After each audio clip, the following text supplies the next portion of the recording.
আসসালামু আলাইকুম ওয়া রাহমাতুল্লাহি ওয়া বারাকাতুহু। ডিয়ার ভিউয়ার্স, মাঝে মাঝে যখন শুয়ে থাকি, ঘুম থেকে ওঠার আগ মুহূর্ত কিংবা কাজের ফাঁকে যখন একটু ক্লান্ত হয়ে যায় তখন একটু শুয়ে নেই, আবার নতুন করে নতুন উদ্যমে কাজ করি।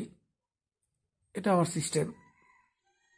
তো তখন বাস্তবতার নিরিখে এবং বর্তমান প্রেক্ষাপটে অনেক কথাই মনে হয়। সবসময় তো আর সব কথা মনেও থাকে না, বলতেও পারি না। তো বাংলা একাডেমির যে লেটেস্ট যে পুরস্কারে যে সম্মানিত হলেন, সবাইকেই শুভেচ্ছা জানাই, শ্রদ্ধা থাকলো। এর মধ্যে অনেকের মাঝেই ডক্টর সলিমুল্লাহ খান, এই লোকটাকে, এই ভদ্রলোককে, এই স্যারকে যখন বাংলাদেশে হেফাজতের আন্দোলন এবং তারপরে পরবর্তীতে বিভিন্ন সময় টকশোয়ে কথা বলতে দেখে, ওনার বিভিন্ন লেখা টেখা পড়ে লোকটাকে ভদ্রলোক মনে হয় এবং ভালোই মনে হয়। কিন্তু কিছু কথা বলি, ওনাকে খুব গভীরভাবে পর্যবেক্ষণ করলাম, লক্ষ্য করলাম। এই ভদ্রলোক অনেক সমালোচনা করেন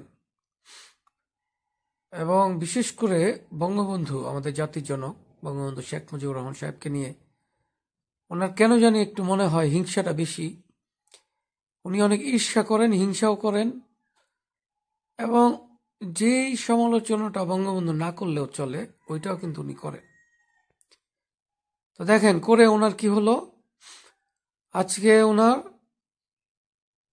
বাংলা একাডেমি নিয়ে ওনার এখন কথা বলতে হচ্ছে যে বাংলা একাডেমি যদি আদব কায়দা না শিখে তাহলে আর কি করার আছে। স্যার, কিছু মনে করবেন না, আমরা অত্যন্ত ক্ষুদ্র মানুষ এবং পড়াশোনা করার চেষ্টা করি। তো যতটুকু বুঝতে শিখেছি এবং জ্ঞানীগুণী জনদের থেকে জেনে শিখেছি এবং ওনাদেরকে দেখে বড় হচ্ছি। জ্ঞানী ব্যক্তিরা কখনো সমালোচনা করে না, প্রকৃত জ্ঞানী ব্যক্তি কখনো সমালোচনা করে না। প্রকৃত জ্ঞানী ব্যক্তি মানুষকে তার ভুল সামনাসামনি ধরিয়ে দিতে পারে। কিন্তু স্যার, আপনি কেন জানি মনে হয় আপনার বঙ্গবন্ধু শেখ মুজিবুর রহমান সাহেবের সাথে একটা বড় হিংসা। কেন উনি সফল, কেন উনি জাতির জনক, কেন উনি